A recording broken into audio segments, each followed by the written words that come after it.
ಮಾಡಿಸ್ತೀವಿ, ಸುತ್ತ ಮಾಡಿಸ್ತೀವಿ.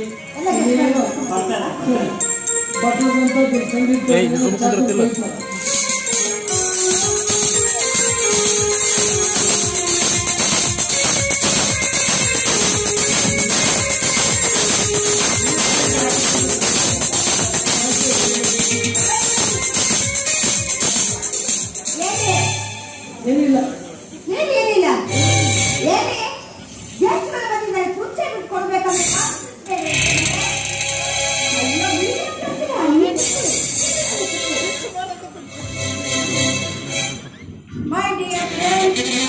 ಇವತ್ತು ನನ್ನ ಮಗಳ ಅದಕ್ಕೋಸ್ಕರ ಈ ಪಾರ್ಟಿ ವ್ಯವಸ್ಥೆ ಮಾಡಿ ಇಲ್ಲೆಲ್ಲ ಹಾಡಿ ಕುಣಿದು ಕುಂದಿರ್ತಿಲ್ಲ.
ಏನೇನು ಜ್ಯೂಸ್ ತಗೊಂಡ್ ಈಗ ನಿಂತಿದ್ದಾನೆ?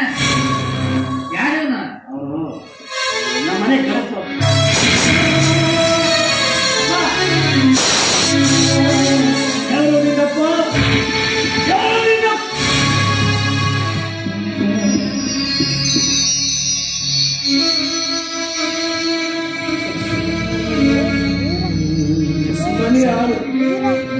ಅಪ್ಪ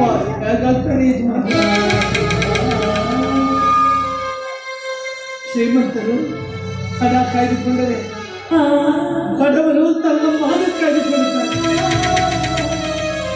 ಅಂಗಿನ ಅರಮನೆಯನ್ನು ಸ್ಥಾನ ಊಟಕ್ಕಿಂತ ಮಾರ್ಗ ಗುರುಸಲಿನ ಗಂಜಿ ಹೇಳಿ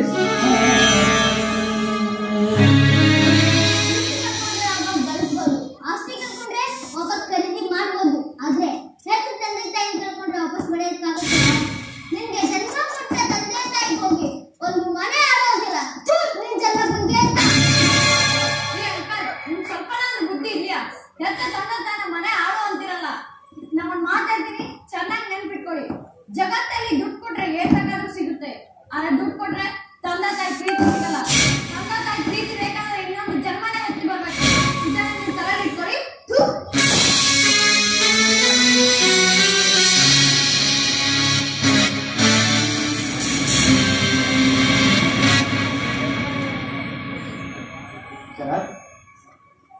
ಹುಡುಗರಿಗೆ ತಲೆ ಸರಿಯಿಲ್ಲ. ನಿನ್ನಂತ ಮನುಷ್ಯನ ಬೈತು ನಿನ್ನ ಬೈದು ನಿಜವಾಗ್ಲೂ ನಮ್ಮ ಬಾಯಲ್ಲಿ ಹುಳ ಬೀಳ್ತಾವ. ನಿನ್ನ ಬೈಕಾಯ್ತು ನೀನು ಹೊಟ್ಟೆ ಏನ್ ತಿಂತೀಯ ಅಂತ ಕೇಳಿ. ಆಮೇಲೆ ಬಂದಿರೋ ನಿಮ್ಮ ಸ್ನೇಹಿತರ ಎದುರುಗಡೆ ಜನ್ಮ ಕೊಟ್ಟ ತಂದೆನ ಮನೆ ಆಳು ಅಂತ ಹೇಳ್ತೀಯಲ್ಲ, ನಿನಗೇನ್ ಬುದ್ಧಿ ಇದೆಯಾ? 7 ಜನ್ಮದಲ್ಲಿ ಪುಣ್ಯ ಮಾಡಿದ್ರೆ ಮಾತ್ರ ತಂದೆ ತಾಯಿ ಜೊತೆ ಇರೋ ಭಾಗ್ಯ ಸಿಗುತ್ತೆ. ನಿನಗೆ ತಂದೆ ತಾಯಿ ಜೊತೆಗಿರ್ತೀವಂತ ಬಂದ್ರೆ ಅವ್ರನ್ನ ಇಟ್ಕೊಳ್ಳೋ ಯೋಗ್ಯತೆ ಇಲ್ಲ. ಎಷ್ಟು ಜನಕ್ಕೆ ತಂದೆ ತಾಯಿನ ಜೊತೆಗೆ ಇಟ್ಕೊಳ್ಳೋ ಯೋಗ್ಯತೆ ಇದ್ರೆ ಅವ್ರ ತಂದೆ ತಾಯಿನೇ ಅಲ್ಲ. ಇದು ವಿಪರ್ಯಾಸ ಅಲ್ಲಪ್ಪ. ನೀ ದಾಯಿಲಿ ಹೋಗ್ಬೇಕಾದ್ರೆ ನಿನ್ನ ಕಾಲದ ಮುಳ್ಳು ಚುಚ್ಚಿದ್ರೆ ಅಮ್ಮ ಅಂತ ಕೂಗ್ತೀಯ ಹೊರತು ಹೆಂಡತಿ ಅಂತ ಕೂಗ. ಅದು ಅಮ್ಮ ಅನ್ನೋ ಆ ಪದಕ್ಕೆ ಶಕ್ತಿ. ಮಗನಿಗೆ ಬೇಕಿಂದ ಒಳ್ಳಂತ ಹೇಳ್ತಾರೆ. ಇದು ನಿನಗೆಲ್ಲ ಅರ್ಥ ಆಗುತ್ತೆ. ನೀ ಚಿಕ್ಕವನಿದ್ದಾಗ ಯಾವಾಗ ನನ್ನ ಮಾತು ಹೇಳ್ತಾ ಇದ್ದೆ, ಮಾತೃದೇವೋ ಭವ, ಪಿತೃದೇವೋ ಭವ, ಆಚಾರ್ಯ ದೇವೋ ಭವ. ಈಗ ನೀನ್ ಮಾಡ್ತಾ ಇರೋದೇನು? ನಿನ್ನಂತವ್ರ ಮನೆಗೆ ಬಂದಿದ್ದೀನಲ್ಲ, ನಾನು ಯಾವ್ದು ನೋಡ್ಕೋಬೇಕು ನನಗೆ ಗೊತ್ತಾಗ್ತದೆ. ನಿನ್ನಂತವ್ರ ಮನೆಗೆ ಬಂದು ಜ್ಯೂಸ್ ಕುಡಿದ್ರೆ ಇದು ಕೂಡ ಹೊಟ್ಟೆಲ್ಲ ಖುಷಿ ಆಗುತ್ತೆ. ಇದನ್ನ ಪಾಪ ದುಡ್ಡು ಕೊಟ್ಟು ತರಿಸಿದೀಯ, ದುಡ್ಡನ್ನ ವೇಸ್ಟ್ ಮಾಡ್ಬಾರ್ದಪ್ಪ. ಆ ತರ ಜ್ಯೂಸ್ ವೇಸ್ಟ್ ಮಾಡ್ಬಾರ್ದು.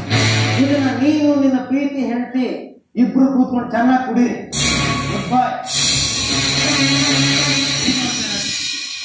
ಎತ್ತ ತಾಯಿ ತಂದೆಗೆಲ್ಲ ಕೇಳಿಸ್ತಾಳ ಅಂತ ಹೇಳು. ನಿನ್ನಂತೂ ನನ್ನ ಸ್ನೇಹಿತ ಅನ್ನಕ್ಕೆ ನನ್ನ ನಾಚಿಕೆ ಬರುತ್ತೆ. ನಿನಗೂ ನನ್ನ ಫ್ರೆಂಡ್ಶಿಪ್ಗೂ ಗುಡ್ ಬಾಯ್.